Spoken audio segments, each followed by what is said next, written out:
Hello and welcome to Downtime Podcast with Alyssa and Jeremy. Alyssa, how you doing? How's it going? A lot has happened since we last talked, Jeremy. I feel like it wasn't even that long since we talked, but we've had a very epic 2 weeks in between since we last talked to each other. Yeah, I feel like a lot of things have happened and we just need to I think I just need to chill. Way too much has happened. I I ch- feel like I need to relax. On top of I work, chilled, and then now I'm back at work, and I'm like, I need to chill again because I want to go back on vacation. you need a vacation from your vacation, right? Yeah, exactly.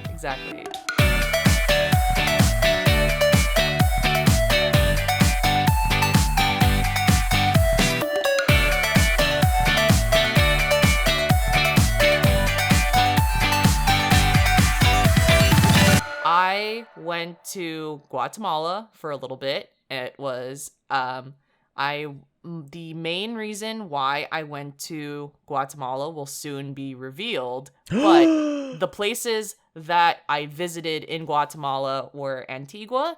I visited some of the volcanoes over there, and then I also went to the Lake Atitlan, and I saw some Mayan temples.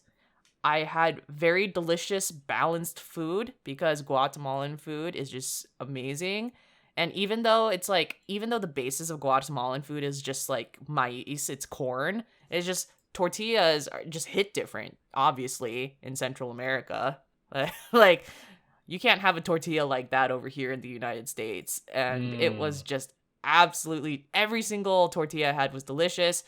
All of the vegetables, all of the fruit here is fantastic. And just all of the chicken and the barbecue is also amazing. The weather was like decent. It rained a few times. I got rained out a few times, but it wasn't like too bad. It wasn't even like majority of the trip. And I just had a very good time in Guatemala. And honestly, I might go back. We'll see. But I might, if I go back, it will be to a different section of Guatemala um than I am visiting on my last trip. But yeah, that's pretty much majority of what's been going on with me. I've been out of the country. And Jeremy, this is the first time I've been out of the country since obviously March, before March 2020. Yeah. What was the process like going into Guatemala?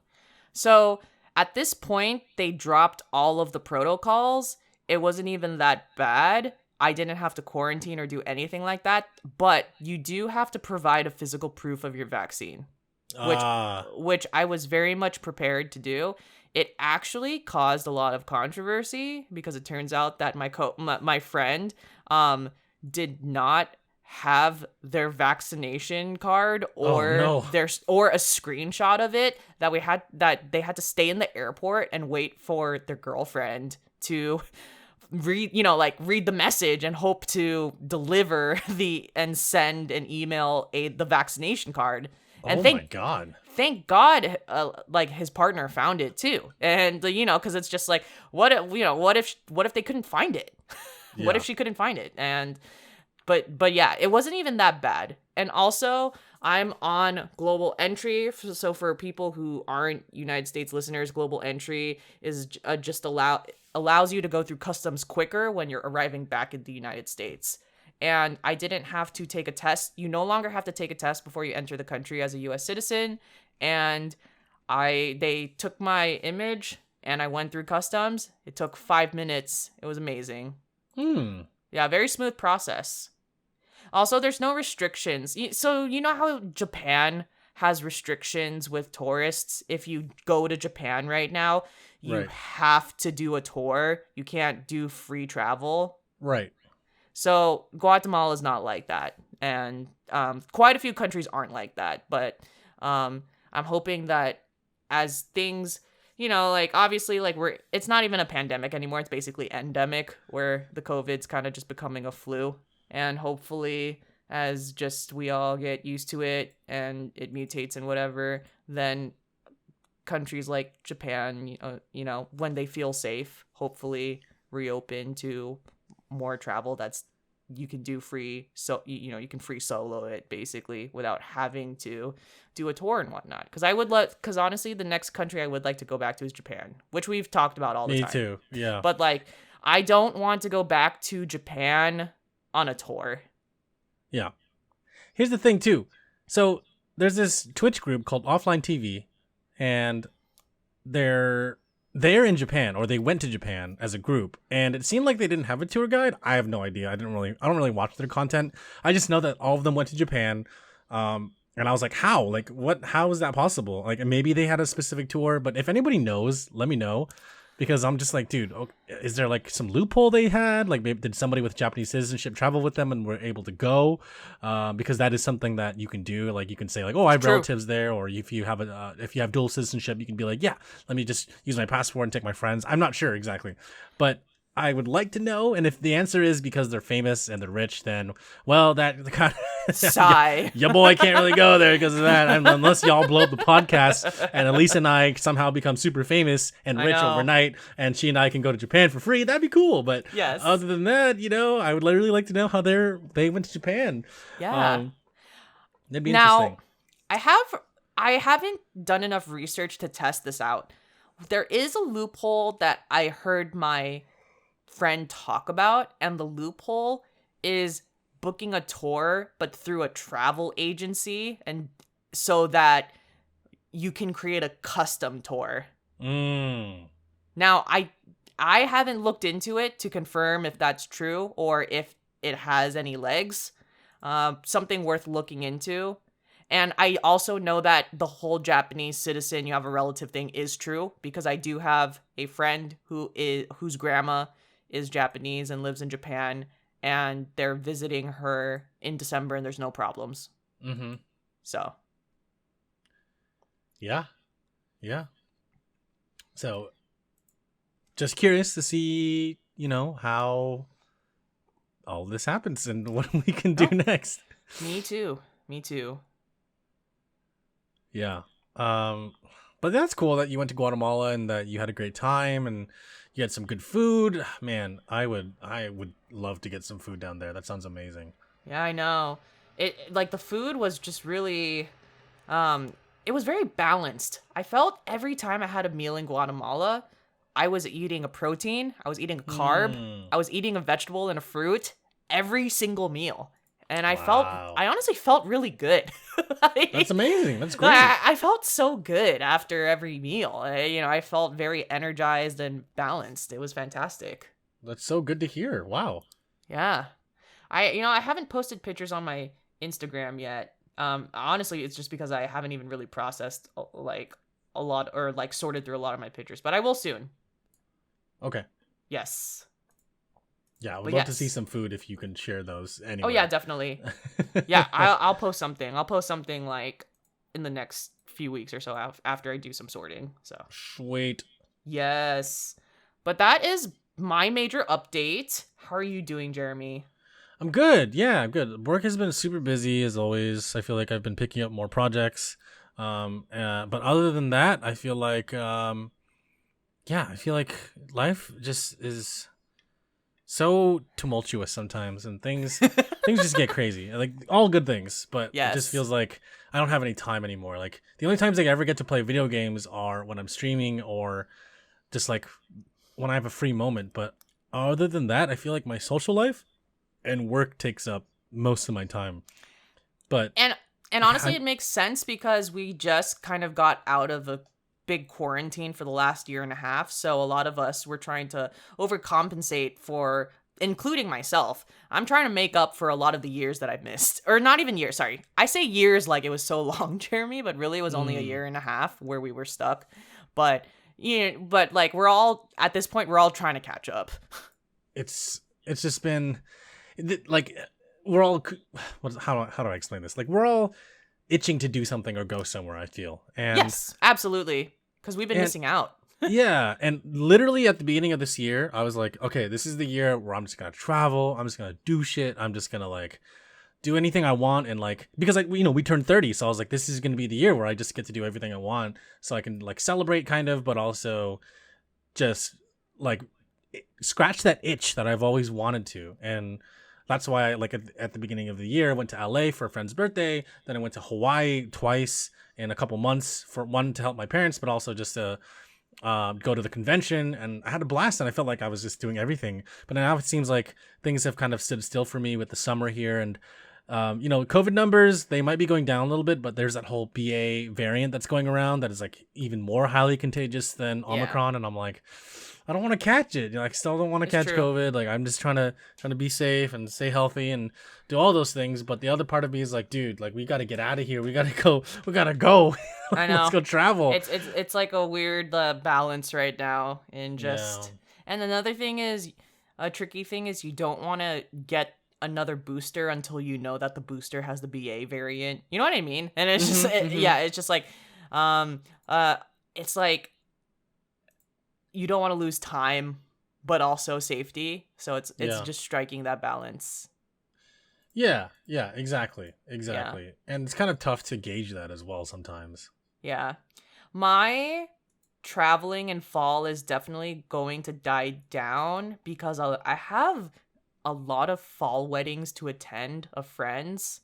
Me too. And you know how, so because everyone postponed their wedding, they're all having it this year. Right. And, yeah, they're like, it's been 2 years, we just gotta go. I know, exactly. And so I'm really settling down, and I'm not gonna do any traveling except for weddings. So I'm just taking it easy so that I don't get sick before the wedding, because obviously, don't want to get anyone sick, and I don't want to go if I'm sick, and obviously don't want COVID. So yeah, absolutely. Yeah, but yeah, honestly, I'm having a really good 2022 so far. Me too. I think so as well. I'm genuinely having a very good year. I'm happy to hear that. Yeah, and I'm happy to hear that for you too. Thanks. It's like, I'm happy we're both having a good year, because I feel like we've had kind of like a drudge in the past couple of years, and not just because of the pandemic, just because of overall mental health and true, just the want to do more and to see more. And I don't know, I just feel like it's finally our time. It is to go out and do shit. It really is. And guess what, Jeremy? We're 30. So yeah, we're 30, and honestly, year 30 is one of the best years I've had so far. Same. Yeah, it's been interesting. It's been different, and I feel like I'm definitely changing as a person and learning new things about myself, and coming to realize certain things about myself as well. So it's been good. It's been fun. Totally.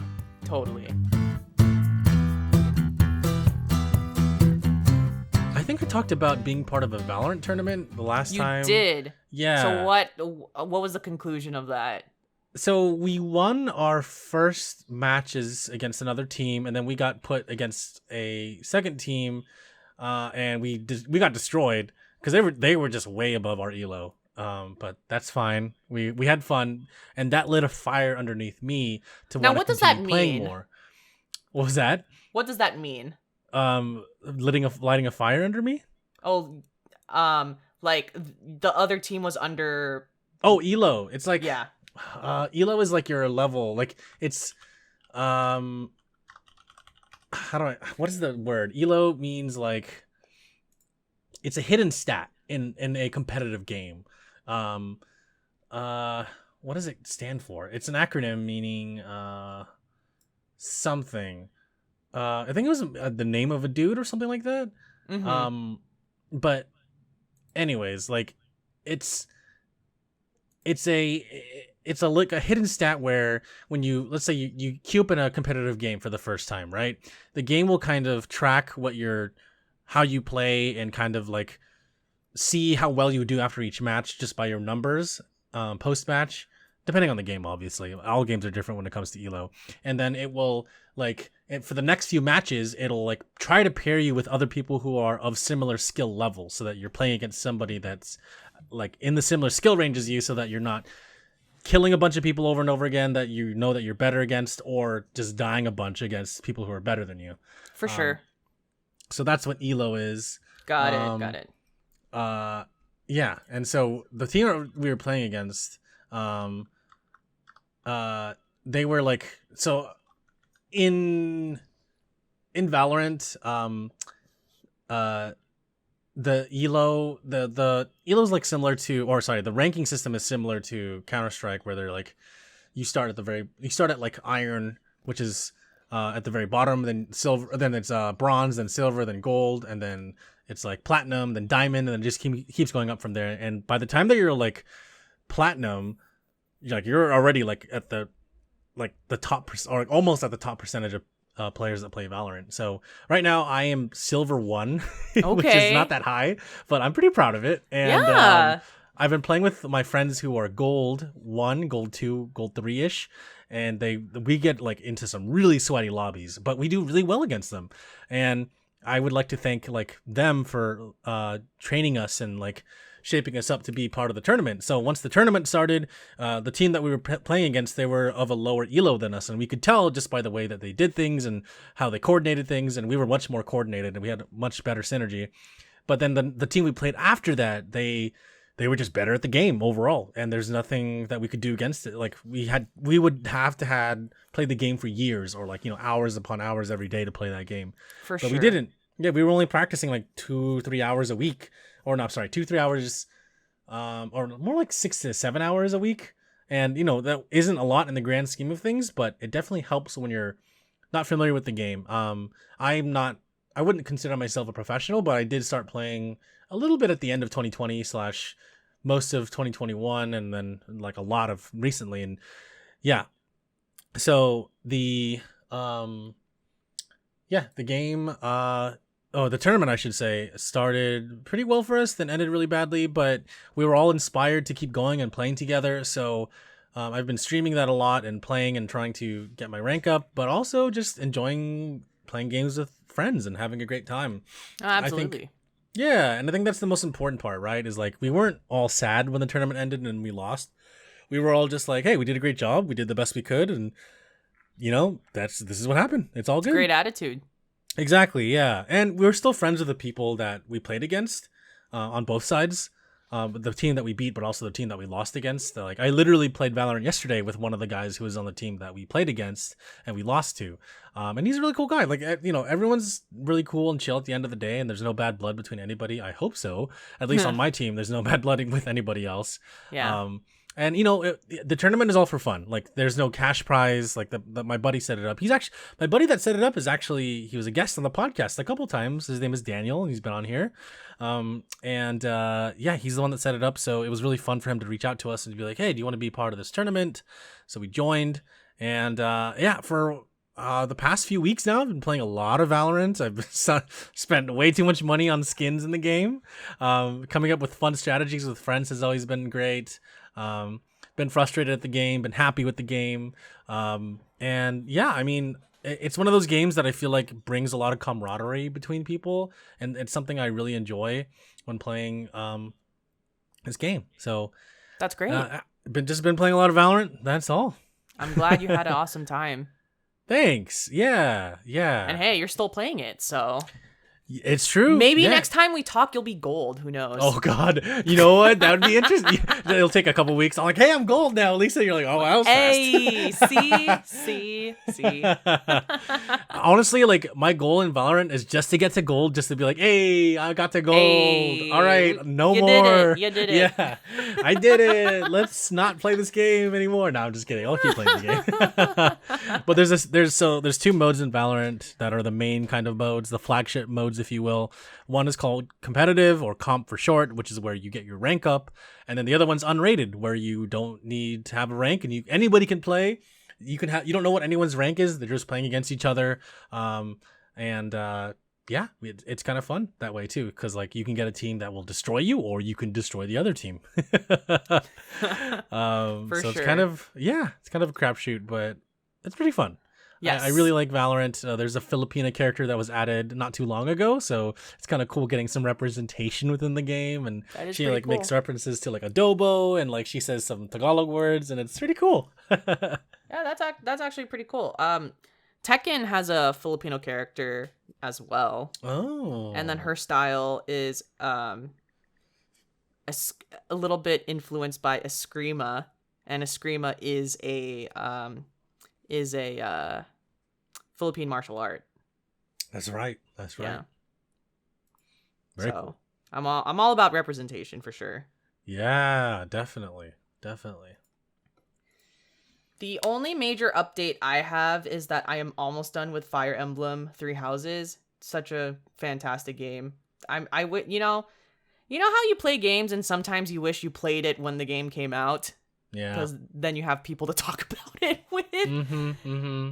But I'm having a fantastic time. This is an excellent game. I really like this. And so this weekend I am going to purchase Xenoblade Chronicles 3 just to have a new JRPG to play. Hey. And also the trailers looked interesting to me. So it was between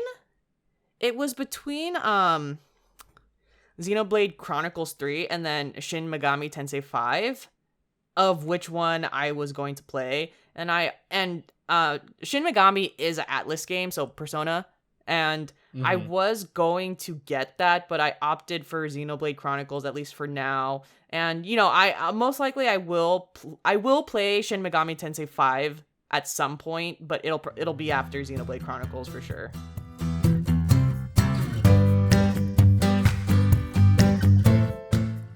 We have quite a bit of news, and not only do we have quite a bit of news, it's fresh news that we're talking about, and it's not like new. It's not like news that happened 2 weeks ago, and Jeremy and I just weren't able to talk. It's like this news actually is happening this week, which is strike while the iron is hot. And guess what, Jeremy? We have Yakuza news. Yeah, finally some word about Yakuza 8. Yes, in a very indirect but funny way that this all came to be. Right. It was a YouTuber who was like given a tour of Ryu Ga Gotoku Studios, right? Yes. And they like filmed some like behind the scenes footage of a cutscene in a Yakuza 8 like engine, in the Yakuza 8 engine on a dev's monitor, and it was like Ichi with his hair back in a ponytail, and then among other things. Yes. Adachi and Nanba are also there, so at least those three characters are back. Right. Sporting their typical looks. I think Ichi right now is the only one that doesn't have the same look as them. Yes. The original looks, I mean. So I was looking up some translations on Gamatsu of what was going on. So the vlogger was a martial artist, Asakura Mikuru, and so he toured the studio. And he talked to the Sega president and the Ryu Ga Gotoku president. So he talked to both of them. They walk around, and then he captures the footage of the developer working on Yakuza 8. And then at some point in the vlog, they also ask if this Asakura guy is interested in being in the game, and he says yes. Ah, that's right. And so they do. Also in the vlog, it was pretty cool because they're doing the facial 3D scan for him. Yeah. So we'll post the YouTube video and the links. It is in Japanese, so you have to look up the article about it to know what the context of what's going on. But yeah, we now know that we knew that Yakuza 8 was in progress because they announced it last year, but now we know that still being worked on, and that's right. Something to look forward to. That's right. Yeah. And for people who are new to this podcast that don't understand Yakuza and how much we like the game, let me offer you something. Because when this podcast comes out on Monday, Jeremy, Monday is August 1st. Yakuza is going to be available on PlayStation Plus. And in the month of August, it's going to be Yakuza 0, Yakuza Kiwami, Yakuza Kiwami 2, and Yakuza Like a Dragon, which is aka Yakuza 7. Is all coming to I was going to say Disney Plus. Disney Plus. Dude, if all those games came to Disney Plus, I'd be like, imagine? Whoa. Can you imagine? Disney, what are you doing? That would be amazing if they ever reach that level. Right. But honestly, like, what better way to continue the summer vibes in August with Hot Boy Summer. Exactly. And all the, like, Kiryu Hot Boy Summer, Ichi Hot Boy Summer. Like, are there Judgment games involved as well, or is it just all Yakuza? So, unfortunately, it's only the mainline games, and when I defining the mainline games meaning it's a Yakuza branded game. Got it. No, that makes sense. Yeah. Okay. Well, I mean, it's still Hot Boy Summer, regardless. Yeah, it's still a Hot Boy Summer. Oh my gosh, people. It's always a Hot Boy Summer. And yeah, and so currently in August, just to read this out. So Yakuza 0, Yakuza Kiwami, and Yakuza Kiwami 2. These are 3 games that involve the original protagonist Kiryu and the original protagonist Majima. So these are coming out on PlayStation Plus Extra and Premium, all 3 of these games. And then Yakuza Like a Dragon, which is the new protagonist Ichiban, and that is what Yakuza 8 is going to be based off of. So Yakuza Like a Dragon is coming to Essential, Extra, and Premium, so all 3 of them. Wow. Yes.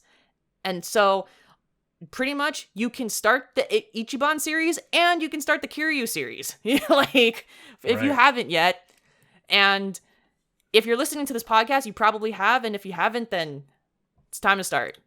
And later in the year, Yakuza 4 Remastered, Yakuza 5 Remastered, and Yakuza 6 Song of Life are going to be released on PlayStation Plus. Wow. There you go. Yep. There you go. You're set. Oh my god. You're set if you have PlayStation Plus. Yakuza 5 is such a good game. Like, it's so good. It's like, I thought, like, everyone thought it was going to be the final game in the series, which, you know, it kind of feels like that because it's like, it's so big. It's a massive game. The epic nature of 5 cities makes it that way. Right? And then, you know, 6 comes around and you're like, okay, this is pretty epic. But like it's, I thought 6 is a really good epilogue to 5. I really felt like 5 could have been the end of the series, and I would have been okay with that. But I feel like 6 was very much needed just to have closure for a lot of things. And because you need and Yakuza 6 was a very Haruka and Kiryu focused storyline, which you needed. Exactly. Yes. Exactly. Man, the rhythm games in 5 though, I knew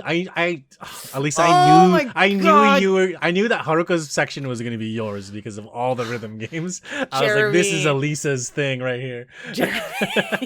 Oh my god. It's so good. Like Yakuza, my god. Good. Yakuza 5 is so good. And it's so good. I have a buddy right now who was like, "Hey, I bought all the Yakuza games from the Steam summer sale. I'm thinking about starting with 7. He's like, I'm thinking about starting with 7 because it's a JRPG. I'm like, bro, no. Like you can start with 7. I will say this now. Like, you know, Alyssa and I are huge fans of Yakuza, and I think that, you know, you could start with 7 and because it does have a new character, but there are still a lot of story beats that will be confusing, and I feel there's Easter eggs. There's Easter eggs. Oh my god, Yakuza 7, huge Easter eggs, and I feel like they won't be appreciated as much if you didn't play every single game before. Then, unfortunately, you have to play every single one. Yeah. Like obviously, we want you to start with 0, but if you had one game to play and you were prepping for 8 and you had nothing else to play, then obviously we would suggest Like a Dragon, aka Yakuza 7. But if you have all the time in the world, start with Yakuza 0. Yes. And then build your way up until Yakuza 8 comes out next year. And then play Yakuza 8. Yeah. So I told my buddy that. I literally told him, like, dude, you need to start with 0. Like, it's got, like, 80s vibes. Like, it's, like, I honestly, because you get to kind of see the evolution of the engine as well. Although, you know, 2 is kind of an outlier because it's the remake and it's using the Dragon engine. Then you go back to the original. I do love Kiwami 2, though. Kiwami 2 is such a fantastic. That's a good remake. Man. That whole Osaka Castle segment, I was like, yo, what the fuck? That was wild. But yeah, so he's going to start streaming Yakuza 0 this coming weekend. I'm like, bro, I need to watch you so I can just feel like not backseat drive. Yeah, not to backseat drive him, but more of just like to enjoy it and like kind of rediscover everything. And he's actually somebody that I've been wanting to have on here with you. It's my buddy JP who has been on here before. Yes. Yeah, he's a huge Disney fan, and I would love to put both of you in a room together just to nerd out over everything. Soon enough. Soon. Like actually, like I mentioned, this is the season where I'm actually mellowing out because I have to attend a bunch of weddings. So. Yes, exactly. Yeah, let me know. Okay. Yes. But get hyped. If you obviously Yakuza 8 coming out soon, get ready for it. And if you've never played Yakuza before, there you now have no excuse if you have PlayStation Plus. Yeah. And that's There you it. That's all with the Yakuza updates. We will keep you informed as we learn more news about Yakuza 8 and more is revealed. Also, Jeremy, we have to do our spoiler cast on Lost Judgment. We haven't done that yet. Yeah. I finished it, and yeah, we should definitely talk about it. I need to revisit the game because I still haven't played the Kaito files yet, and that's something I'm. Oh, okay, and we'll I played the definitely Kaito files. Yeah. Okay, let me do that first, and then we can do the spoiler. Okay. cast. Okay. Sounds good. Yes. Kaito files is pretty much the same length as the Yakuza Kiwami 2 Majima storyline. So pretty okay. quick hit. So, but still a great storyline. Still very entertaining. So. Yeah. Yeah. Okay. Cool. I'm looking forward to 8. Like, the screenshots look great, and looking forward to all the people that can finally play the Yakuza games via PlayStation Plus. Exactly. The next set of news I have is some new information regarding Grand Theft Auto 6. And so, Jason Schreier is a video game writer, and he's dropped some pretty big news on Bloomberg, which is a business website, but I guess that Jason Schreier talks video games on Bloomberg. So he's dropped some pretty interesting news about Grand Theft Auto and KOTOR this past week. Like, I honestly think it happened like yesterday and Monday. So, so we'll start off with Grand Theft Auto 6. So Grand Theft Auto 6, there was a whole article where, okay, first let's start off by this. So the Grand Theft Auto article starts off really with Jason Schreier talking about Take-Two Interactive and Rockstar Entertainment and how they're trying to make amends with who they were and their work environment in the past, and how they're trying to reinvent themselves with Grand Theft Auto 6, how they're trying to do all of these things to be more inclusive, to fix their crunch, to fix the discrimination that happened in their workforce in the past, etc., etc. That being said, there has not been a major report yet regarding Rockstar and Take-Two Interactive. I would say that I think they did talk about crunch with Rockstar and Red Dead Redemption 2. I do remember that happening, but in general, the majority of the news regarding workplace culture usually has not happened from Take-Two Interactive and Rockstar. So it's like, Jeremy, I'm not even kidding. It's like, it's as if the article first gets ahead and just like, yeah, so we've made mistakes before, but we have Grand Theft Auto 6 and we're going to fix it. Okay. Like, I kid you not. Like, that you can't make that shit up. That crazy. Is the premise of the article. Okay. And then after that, that's when they reveal the actual Grand Theft Auto 6 news. So Grand Theft Auto 6 originally was called Project Americas. Like the code name's Project Americas, not Grand Theft Auto 6 Project Americas. Right, the code name's Project Americas. And the original plan was it was going to span North and South America. And now they, due to the pandemic and just a lot of things that happened in the last few years, they've cut that down. And now Grand Theft Auto 6 is going back to Vice City. It's going back to Miami. I heard that you can like travel between Miami and like South America. That is where it adds this next part. So Rockstar, the way that they're going to roll out the different cities that you can visit, they're going to expand the game after releasing the game. So it's like they're going to add more cities that you can visit as like DLC. Yo. All of these different things. So it's like, for example, like say you can visit, I'm just saying Brazil. I don't quote me on this. We don't know if they're going to Brazil, but say like Brazil's one of the cities. It might not be in the original storyline, but they will release a DLC or some sort of thing in the future, like maybe in like a year or so. And then you would be able to fly to Brazil, and you and your characters can do all the Brazil missions and whatnot. So that's cool. that's the ambition that they currently have for this Grand Theft Auto 6 game. Huh. Yeah. And That's wild. yes. So I think that the base is going to be Vice City and Miami, and then where they visit in the main storyline is like has not been revealed, but at least we know that it can be between North and South America. That's interesting. Yeah. And then more to come if they really do this rollout plan of just having different cities updated every time. And Jeremy, like legit, if they do this strategy, it's what's interesting about the strategy is they honestly don't even really need to have Grand Theft Auto 7 anymore if they do a rollout like this. Yeah, where they they could just where you just add a random city every 6 months.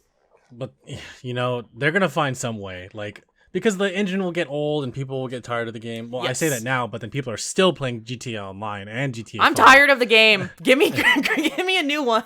Yeah, honestly, yeah, that's how I feel too. Like, there's only so much you can do in GTA 5 before you're like, okay, I've seen virtual LA how many times now? Like, I need more. Exactly. And, like, it'd be cool to go back to San Fierro, which is their version of San Francisco. I'd love to see that. And Las Venturas, which is Las Vegas. Yeah, wow. I want to see other cities for sure. Yeah. So here's to hoping that it's bigger, better, but in the right ways and not the ways that kind of make the game stale. Exactly. My prediction is eventually when we do have Grand Theft Auto 7, it's going to like take longer to get there. 20 plus years probably because they're just going to be milking Grand Theft Auto 6. Or sorry, I'd say 20 plus years. I'm exaggerating. I'm exaggerating, everyone. Really until the next like console and a half. Yeah, my guess. No, that makes sense. I feel like 20 years is too long. There's gonna be like at least 2 other consoles in that time period for sure. At least like 10 years. 10 years makes more sense. 10 years, yeah, exactly. Yeah. And then the last piece is that the idea of the storyline is it's going to be kind of like a Bonnie and Clyde couple, and you're going to be playing with 2 protagonists. And they really emphasize that one of the protagonists is going to be a female protagonist, the very first female character, playable character for main storyline of Grand Theft Auto. And it's a Latina female protagonist. Oh, wow. Yeah. That's different and new. Yeah, it is different and new. Like, Bonnie and Clyde are a couple, right? Yeah, they're lovers. Yeah. So instead of all the random like side stories that you have, it's just like the couples right there. So it'll be interesting. Yeah. And so that's all of the news released so far for Grand Theft Auto 6. Cool. Thank you for sharing that. Yes. And then Jason Schreier releases another article. This one was interesting. So it would shorter than the Grand Theft Auto and Take-Two Interactive Rockstar article. So he talks about KOTOR, which is a acronym for Knights of the Old Republic, a very old game that came out 2000s? Yeah. Yes. Yeah. Early 2000s-ish? Yes. And so there's been, like, we've talked about it before. There is going to be a remake of it. And the remake is on hold indefinitely. And no. Yeah, it's delayed by the developer, which is Asper Media. And so this is what happened. This is what the report is. So they have a demo of the game now. And they presented the demo to Lucasfilm and Sony. And both studios did not like it. Oh, no. And so they told them they had to basically rethink the concept, do everything, like fix whatever they have. And then Asper Media fired their art director and design director who was working on KOTOR after the demo was released. And then I think there's even an announcement. If not an announcement, it was in the article by Schreier that Asper Media is now working on rehiring. Oh my god. Yeah, so that's happening. That's too bad. I know. And I like there isn't any more detail beyond that. Like that's all they reported. But kind of unfortunate that because I was actually excited for it. I was looking forward to playing it because I had not played the original. I've just watched people play it and watched my cousins play it. And so I wanted to actually play this myself just because I think the concept of Knights of the Old Republic's really cool. So it's unfortunate that it is being delayed. And so basically expect the unexpected, meaning this is probably going to come out in like 4 years now. So Oh God, yeah. Yeah. I know, right? Yep. Damn. I know. Well, all we could do is sit back and wait, right? That's all we can do. Sit back, wait, and wave. Mm-hmm. And when it finally comes, you can be like, "Oh yeah, it's here!" And then it comes here. And what if we're like super disappointed though? Like, "Oh fuck, Yeah, exactly. This game sucks." Exactly. Everyone just needs to lower their expectations. Honestly, yeah, I feel and like everything will be okay. right? Because if you want that old style gameplay with this new game visuals, it's not gonna work. Like, it's still outdated. But Absolutely. but if you're thinking like, "Oh, this is gonna be like, what Respawn did with their game," like, nah, it's not gonna be like that either. Yeah. It's not. Now, I wonder, so because it said that Sony was one of the studios that watched it and did not like it, so I guess it was going to be a Sony exclusive. Oh, which I was that's what my guess was just by reading the article. Right. Yeah. Right. So a lot of pressure then for Sony to release a good game for this. But yeah, more to come. We'll see what happens. And then the last set of news I have is just Sims 4.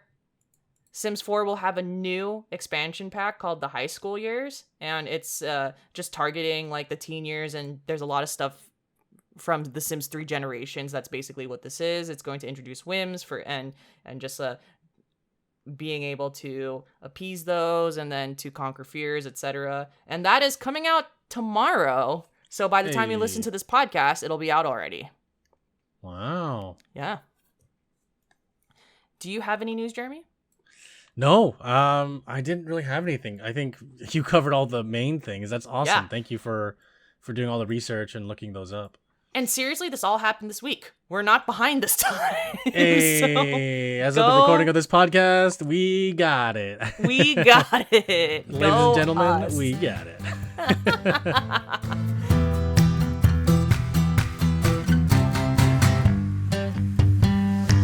And last but not least, we have some questions. And so both of these questions come from Dave97. Thank you so much. Thank you. I can read one if you want to read the other, Alyssa. Yes. So you can read the first one. All right. So thanks again, Dave. And it says, or Dave asks, it was announced that E3 is coming back in 2023 under new management. What are your thoughts on E3? Is it still necessary in a post-Nintendo Direct Sony State of Play world? Thank you for your question, Dave. This is an interesting one. Go ahead, Alyssa. I have some thoughts on this. I think that the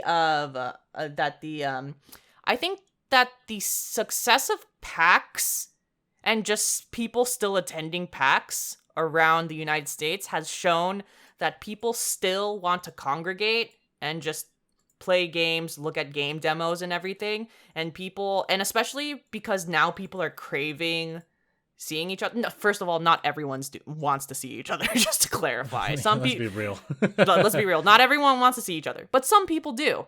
And I think it would be a missed opportunity to not milk on that. And and clearly, like a lot of these conferences, like Comic-Con, Anime Expo, people still want to attend cons. So I think that what E3 needs to do is you pivot this not to, you make contracts and deals with some video game companies as you normally do to host stuff.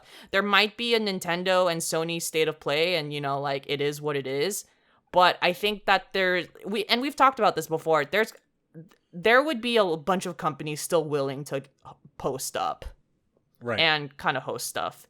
And E3, what they need to do is they just need to pivot it more as a video game con than I think this overarching we're gonna have all these Nintendo, Sony are here. And the thing is, they might be there just to have their booth, but they might not have news there. And I think that's okay too if they don't. But I think it's totally possible because people do want to congregate. It's just the strategy of why we're congregating has to be different. And then probably what E3 needs to do is they need to secure some contracts so that they can have exclusive announcements during their next E3 in 2023. Yeah, totally agree there. Yeah. I think the concept of E3 is really cool. Like being able to walk amongst developers, chat with them directly, even play games live. Like I think all that is really cool. But as far as like announcements, I feel like, yeah, I think Sony and Nintendo wised up and they were like, listen, we can edit all our videos and people can rewatch it at all times. Like, of course, like you can release the trailer, but and have that be played as many times as you want. But I don't know. I feel like there's something special about E3 and like the legacy it has, but also how it kind of fails to adapt to what people want now and the new environment that this world is in, and how much that we take for granted, like the internet, and how much information can spread like wildfire. So I agree with everything Alyssa says or said, and I don't think it's entirely necessary. I think I think it should come after announcements. Like if anything, E3 should be the place that it should be like an amusement park almost, where you can sit down and play your favorite games, chat with the developers about the game.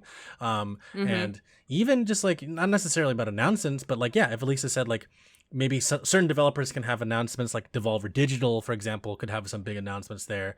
But yeah, for the most part, I feel like the big three, Nintendo, Sony, and Microsoft, don't really need to have a presence at E3, and that E3 should be regulated for like maybe more indie games. And I know like PAX is a thing, and there's a lot more places you can find indie games, but E3 has such a huge reputation as a video game convention and just meeting center for things.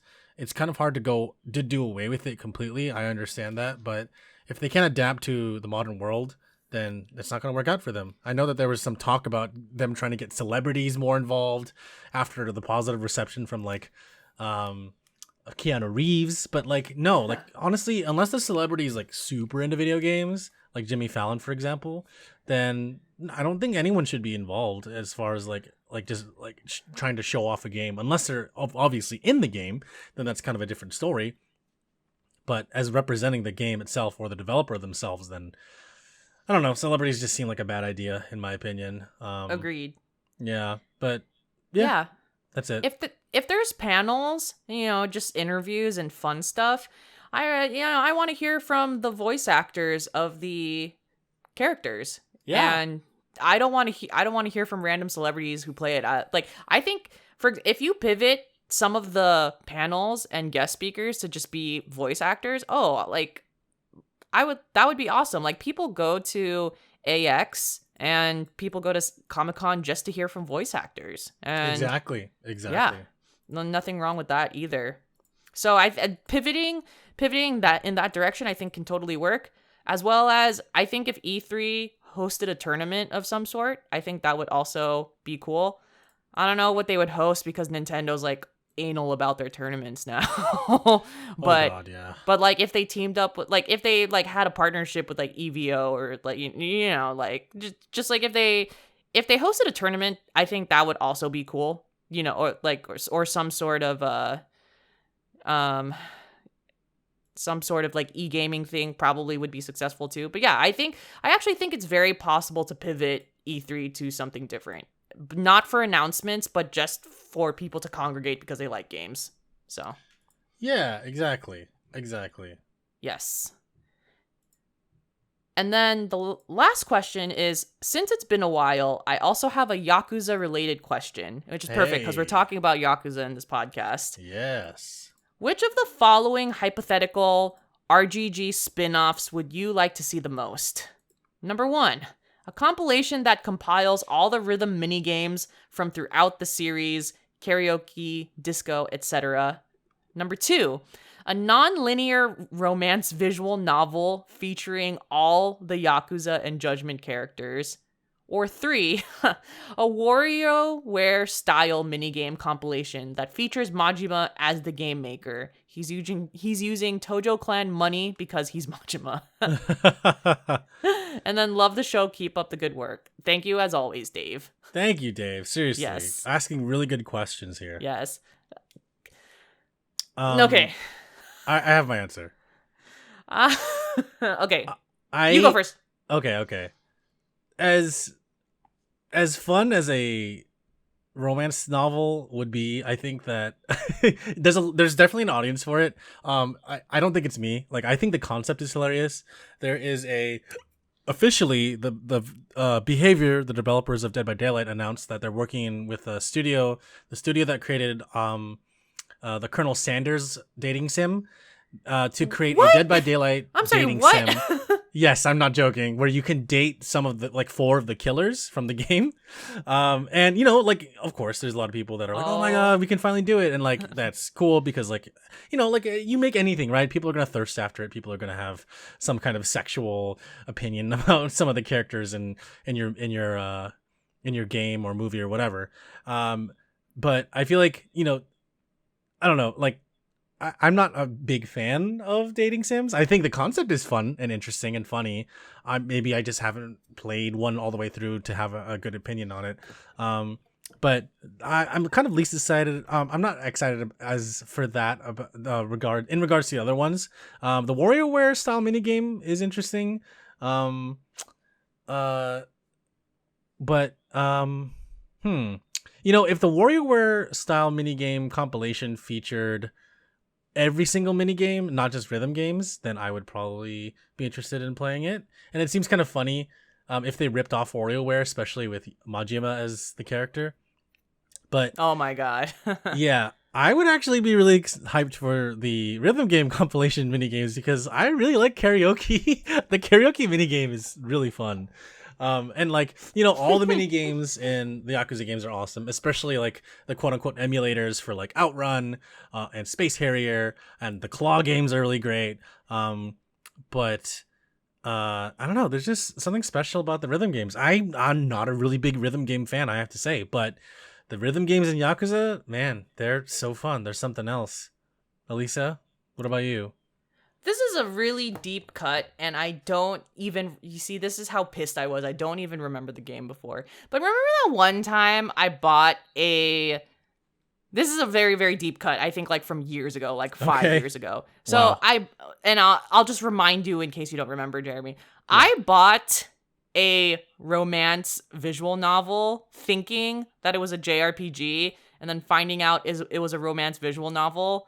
And then I finished it just because I bought it. And I was like, Jesus, I spent like $10 on this. I should finish it. And I was like so pissed. Oh my god. I was like, oh my god, I can't believe this is happening right now. Okay. And it was actually like, I did not like that game. It was so cheesy and it was so opposite of shonen. What's the opposite of shonen? Oh, shoujo. Shoujo, yeah. And I was just like, these character decisions make no sense. Yeah. Why? Oh, and actually, okay, I remember why. So I remember why I was so pissed, Jeremy.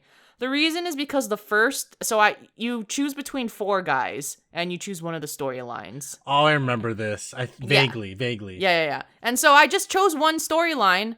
And guess what? The first storyline I chose, at the end, the girl gets locked up in the guy's room, and he keeps her Stockholm Syndrome style for the rest of her life, and that was the end of the storyline. Oh, right. And I was like, what is happening? Like, what the fuck is this, like, weird, rapey story? Yes. Yeah. Why is this happening right now? I was so pissed. And and if a romance visual novel existed with all of the Yakuza Judgment characters, it better not have that. Because it was so frustrating. I feel like if you had like a very lighthearted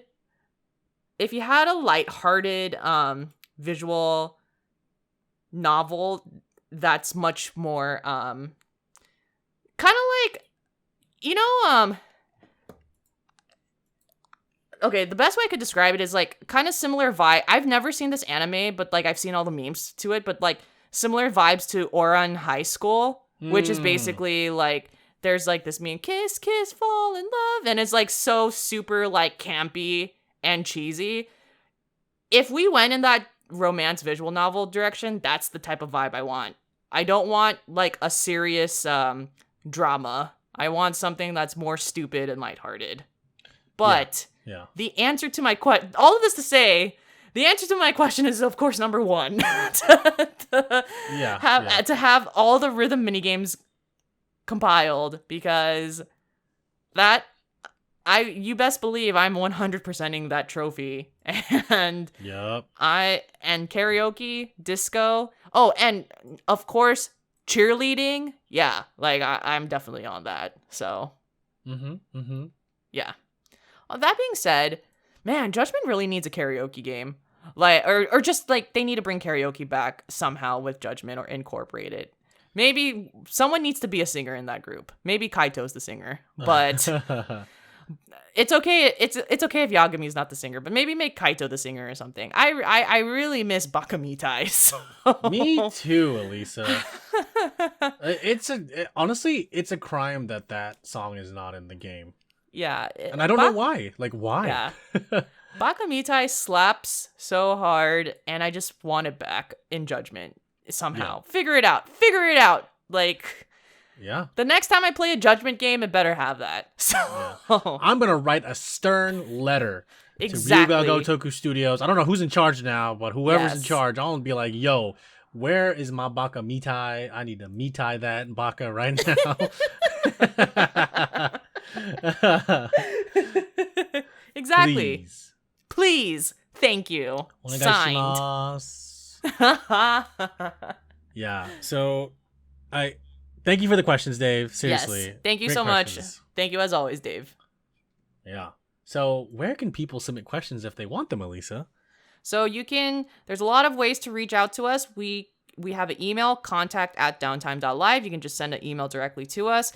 We do have a website, Downtime.Live, and we have a form, which you can fill that out. Also, on the website and in the show notes, we have a Discord. This would be the best way to contact us. So click the link for the Discord, join us, talk about games. We talk about like a bunch of things, and then you can ask questions there. We also have a Twitter. You can ask us questions there. And any sort of platform where we have the podcast and you can ask a comment or post anything, we will read it out. So that means YouTube, Podbean, Stitcher, etc. If you post a comment, we'll read it. And also, if you have a Apple podcast review, write us a review and we'll read it on the podcast. And on top of that, just wanted to say that we are available on Stitcher, Podbean, Google, Apple Podcasts, and Spotify. And more, probably, that I can't think of right now. There's a lot. There's a lot. We're available everywhere. So, yes. Thank you so much for tuning in this week to Downtime Podcast. Thank you so much for joining me, Jeremy. Yeah, always a pleasure to be here. We'll be back again soon, folks. Yes, back again soon. And have a good night. Take care.